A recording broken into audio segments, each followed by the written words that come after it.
Hej Bente, Søren her. Tusind tak, fordi du gider at se med her med så kort varsel, og det hele taget løfte sagen med så kort varsel. Det er virkelig imponerende. Det vi arbejder med i en sådan lidt større ramme, og der hvor Tour Sustainable Europe er kommet ind i mit liv, jamen det er fordi vi her ved Global Citizen i forvejen sidder og arbejder med sustainability, og vel at mærke i sådan et sustainability, innovation og entrepreneurship perspektiv. Jeg tror virkelig meget på den nye alliance mellem academia, civil society og business, og hele det her med profit, people, planet. Så det, der virkelig rykker nu, det er sustainability-dagsordenen. Det er der, vi skal ud og tjene nogle penge og gøre verden til et bedre sted på samme tidspunkt. Og det vi så rent konkret har lavet ved Global Citizen, det skal jeg nok spare dig for en længere forklaring på, men det vi har gjort her med vores platform, det er, at vi har taget de 2.000 vigtigste emner inden for globalisering og lagt dem ned i sådan en struktur, en sammenhængende struktur her. Fordi det vi tror på, at når man først har struktur i tingene, jamen så har man overblikket, og når man har overblikket, så kan man meget systematisk begynde at udvikle de nye produkter og de nye services, som vi skal ud og tjene penge på ude i verden, men altså igen samtidig på en måde, hvor vi laver en bedre verden ud af det. Det er en længere historie, og den kan vi tage en anden gang, men bare for at sige, at det vil vi så, den her platform, Global Citizen platform, som er en 10 år gammel idé, men som vi virkelig har udviklet på de sidste 4 år, vil vi fortsætte med at udvikle inden for rammerne af Smart Aarhus, hvor jeg er formand for bæredygtighedsgruppen. Så har vi også en masse fysiske projekter.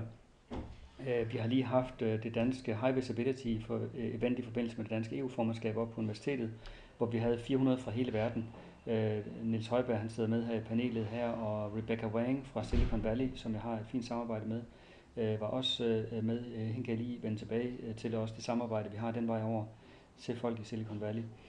Og så har vi de første 5 millioner på plads i forhold til Youth Davos, hvor tanken er, at vi samler 1000 entreprenante unge fra hele verden på højskole 14 dage hvert år i Danmark. Og igen inden for rammerne af den her sustainability-dagsorden. Vi har lavet noget lignende i 2002, og det var simpelthen en mega succes, og det skal vi prøve at lave igen de kommende år. Så har vi jo selve Tour Sustainable Europe, hvor tanken er, at The Great Debate, som vi havde op på universitetet, den her store rethink af produktion og markedskræfter og hele moløten, som vi skal til at se på, skal foregå inde i det her store telt, hvor vi også har en NASA-værglobe med rundt, så man kan se, hvordan verden ser ud i 2030, hvis vi ikke gør noget. Jamen, den skal så rundt til 14 byer hver andet år her, altså 42 byer inden 2017.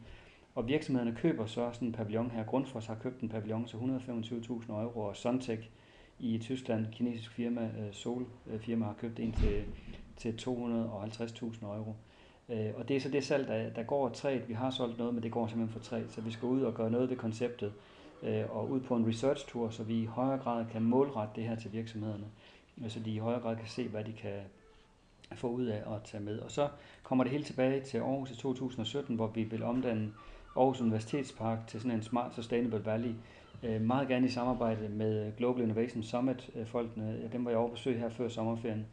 De er virkelig hooked på at lave sådan noget, en årligt tilbagevendende begivenhed, og der kunne det bare være så flot, hvis det hele også kommer til Aarhus i 2017, og hvor vi så samler 5.000 fra hele verden. Så man skal faktisk se det sådan, at vi forsøger at udvikle Global Citizen-platformen inden for rammerne af Smart Sustainable Aarhus eller Smart City. Forhåbentlig kan det trække det her store tandhjul herude, og så også trække nogle af de her små tandhjul, som jo altså også er store tandhjul. Kraftprojektet herovre i Ringkøbing er også med i den her sammenhæng. Jeg tror, du kender Peter Sand rigtig godt. En rigtig fin fyr, som jeg har et glimrende samarbejde med. Formentlig kommer han ind i min kommende bestyrelse.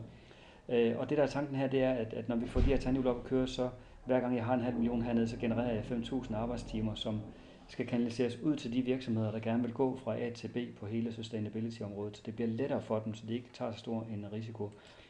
Vi har rigtig gode samarbejdspartnere på vej ind. Jeg har flere møder med Verdensbanken og Cradle to Cradle-folkene i Hamburg og Michael Braungart er også virkelig på Global Citizen og hele strukturen, som gør, at vi kan systematisere ting.